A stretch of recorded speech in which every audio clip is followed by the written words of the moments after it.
पश्चिम बंगालमध्ये तृणमूल काँग्रेसच्या नेत्यांवरील हल्ल्याचं सत्र अजूनही सुरूच आहे। 24 तासात तृणमूलच्या आणखी एका नेत्यावर हल्ला करण्यात आलाय।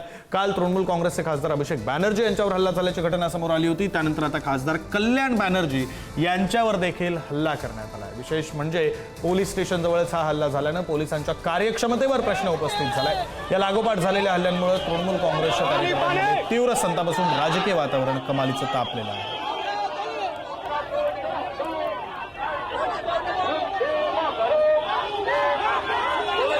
दृश्य आपण पाहू शकतोय। पहिली दृश्य ही आज झालेल्या हल्ल्याची आहेत। खासदार कल्याण बॅनर्जी यांच्यावर हल्ला झालेला आहे। तर काल झालेल्या हल्ल्याचे दृश्य दुसरी आपण पाहतोय। काल खासदार अभिषेक बॅनर्जी यांच्यावर हल्ला झालेला होता। तृणमूल काँग्रेसच्या खासदारांवर नेत्यांवर हल्ल्याचे सत्र सुरूच आहेत आणि त्यामुळे तृणमूलचे कार्यकर्ते आता प्रचंड आक्रमक झालेले आहेत। राजकीय वातावरण प्रचंड तापलेलं आहे।